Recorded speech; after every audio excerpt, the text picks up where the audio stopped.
Thursday, 27th of April, 2017. It was just after 11 a.m. when she pulled into the services. A hired car and nothing out of place. She stepped out calmly, stretched, maybe checked her phone.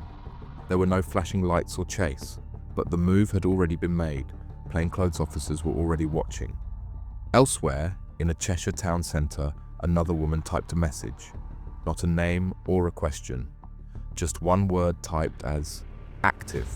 Two separate moments, different counties, different cars, different lives. But behind them, the same trade. Same Class A products with the same outcome. This is the story of Jade Hughes and Rhiannon Ferguson, and how two lives unravelled under the weight of Class A cargo.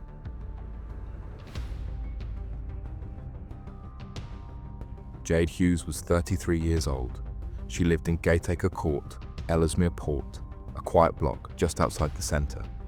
To most, she was a mother of a teenage son, and by profession is a hairdresser, someone who kept to herself, someone who'd had a rough few years. Previously, there was a suspended sentence hanging over her for cannabis possession and drug driving. No convictions before that, but enough to bring her under quiet observation. By late 2022, her name was already on police systems, not as a priority, but as a presence. Officers suspected she was linked to local supply, but they just didn't have proof yet. That changed in September 2023. Flare messages were hitting phones across Ellesmere Port, short blasts from Graft numbers. We will talk about this in a few minutes. Each message meant something that users understand quite well. The numbers rotated, 3 in total. One would go silent, another would pick up. Behind them was a location, a pattern and a name. She wasn't working alone. Her partner, Jonathan Hughes, 32, was a removal man by trade. He shared her surname, but not through marriage, where he moved the wraps. She was the one who handled the hotline. There were no street lookouts, no bulk texts from cheap cafes. It all came from inside, from a home with a child's school bag in the hallway and drug paraphernalia tucked in the drawers. Police described her role as operational and managerial. She didn't just know about the supply, she was running the comms. Meanwhile, she still cuts hair by appointment, still did the school run. But in between, her Graft phone lit up with quiet tones. Just a single word, active, and dozens of addicts waiting for the reply.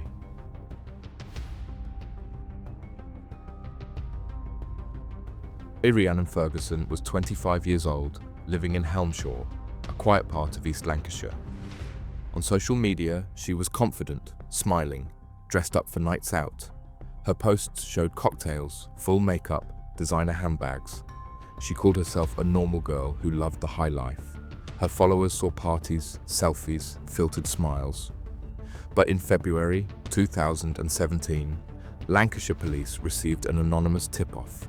Someone said Ferguson was moving cocaine, not in street deals, but in weight, quietly and professionally. Officers began observing closely without making any noise. They followed her movements across the northwest.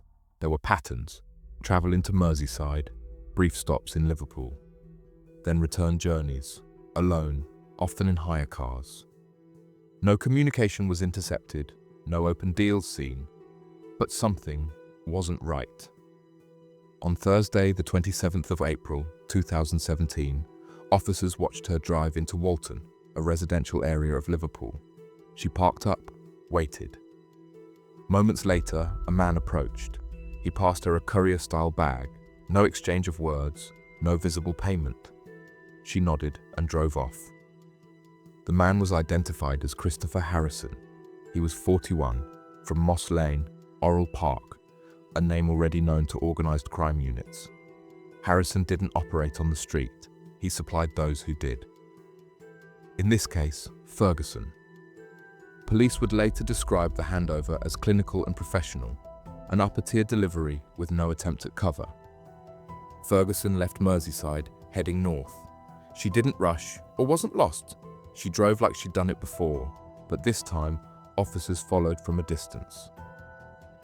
That moment in Walton was key. It confirmed Ferguson's role. not as a user or go-between, but as a trusted courier moving multi-kilo loads across county lines. What she carried that day would take her off the streets for years. But for now, she was still behind the wheel, and 3 kilograms of cocaine sat just meters behind her.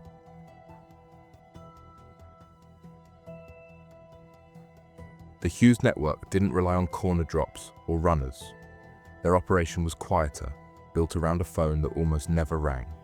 It was called a Graft phone, a stripped-down mobile with a pay-as-you-go SIM used only for drug supply. It didn't store contacts, didn't make calls, it sent messages, and it received orders. Each morning between 7 a.m. and 9 a.m., a text would go out to dozens of users in the area. These were known as flare messages. Sent in bulk, they announced availability with phrases like straight tens, power man down shit, early riser, active with both. To the untrained eye, it looked like gibberish. But to users, it meant crack and heroin were on the line. The Hughes Graft phone wasn't just open, it was broadcasting and ready to receive. Between September and December 2023, police tracked the sequence of flare numbers. The first operated for weeks before going dark. Then a second took over, mirroring the same message format and schedule. When that number burned out, a third appeared with the same tone, similar coverage area, and same network. Every message had a rhythm, and we will talk about the complete string of messages that police recovered in a later part of this video, the level of control suggested experience. This wasn't trial and error, it was scheduled, automated, and ready every morning. And while users came and went, the phone stayed lit.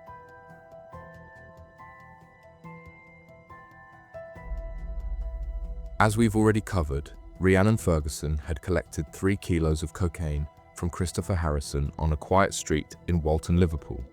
Just a quick pass, and then she was gone. She didn't drive her own car. It was a hire vehicle booked under a legitimate name, fitted with nothing suspicious. Hiring gave her cover. No direct ownership or insurance traces back to her postcode in Helmshire. But unmarked police units followed as she pulled away. Her route north was routine, M62 to the M6 sticking to the middle lane. She didn't rush. If you'd driven past her, she'd have looked like anyone else. Then came the stop. She took the exit for Charnock Richard services just after 11 a.m. It was a normal pull-in. She parked near the back, switched off the engine, rolled her shoulders. No sign she knew what was about to happen. In the blink, the plainclothes officers moved in.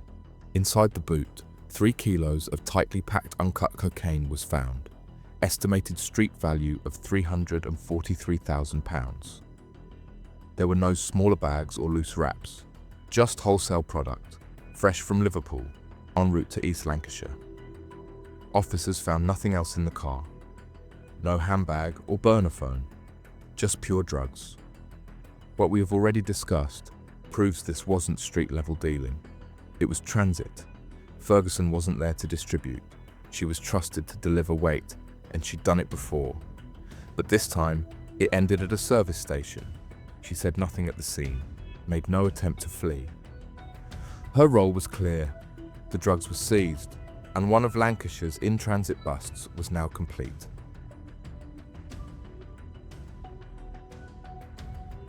As we've already covered, Jade Hughes 3 flare phones over 3 months. By December 2023, police weren't just watching, they were ready to move. On the morning of Tuesday the 5th of December, officers from the Ellesmere Port Proactive team tracked both Jade and her partner, Jonathan Hughes, to the town centre. They moved in quickly, no warning or public incident, just a quiet arrest on the pavement, both of them in possession of active mobile phones. What these phones revealed tells the better than any witness could. We will talk about this in a few minutes.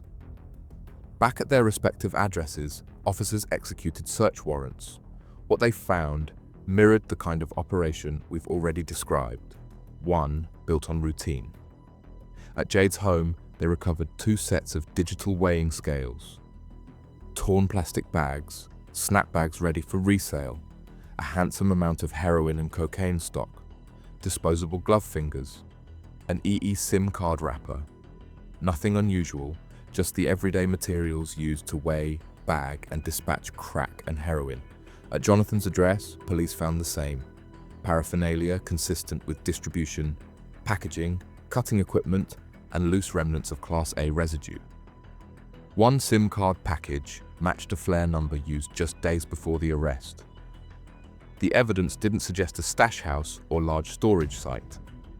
This was a working supply line, one where product came in, moved quickly, and left through the hands of runners or clients.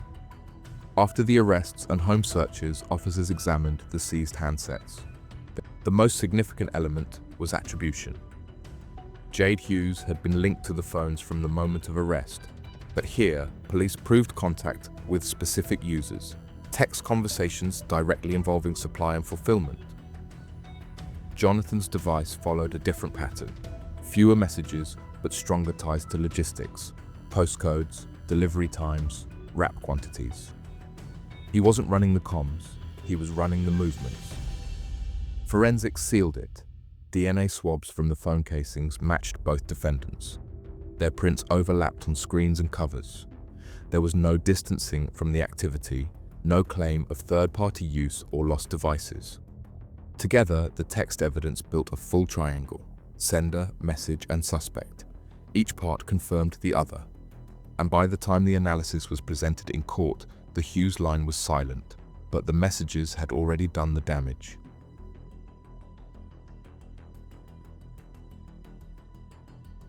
On Friday, the 15th of September 2017, at Preston Crown Court, the case of Rhiannon Ferguson and Christopher Harrison was brought before the judge. The prosecution outlined the scale of the seizure clearly: 3 kilograms of high-purity cocaine, an estimated street value of £343,000. The case against her was described as clinical: no street-level dealing, no denial, just quiet courier work for significant volume. There was no active defense put forward by either party. Both defendants pleaded guilty. There were no attempts to downplay the evidence, no claims of coercion. Just 2 guilty pleas and a full record of movements to support the charges. Judge Heather Lloyd accepted the pleas, but made clear that the weight involved left no room for leniency.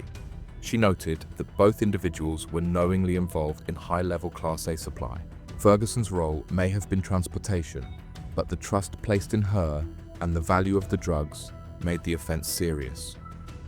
Rhiannon Ferguson, 25, of Chelston Drive, Helmshaw, was sentenced to 7 years in prison. Christopher Harrison, 41, of Moss Lane, Orrell Park, was also sentenced to 7 years in prison.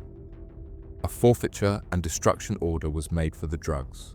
The car was returned to the hire company, and by the time the defendants were led away, both supply lines, Liverpool and Lancashire, were formally closed.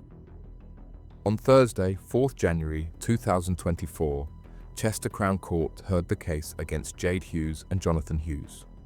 The prosecution detailed a sustained Class A operation.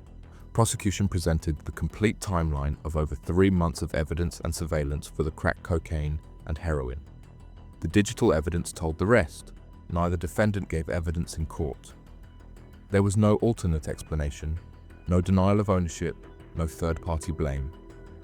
Both accepted responsibility at an early stage. The court noted the operation was deliberate and sustained, with clear roles played by both Jade and Jonathan Hughes. Jade Hughes, 33, of Gateacre Court, Ellesmere Port, was sentenced to 4 years and 8 months. Jonathan Hughes, 32, of Pooltown Road, Ellesmere Port, received 2 years and 8 months. Both were taken down.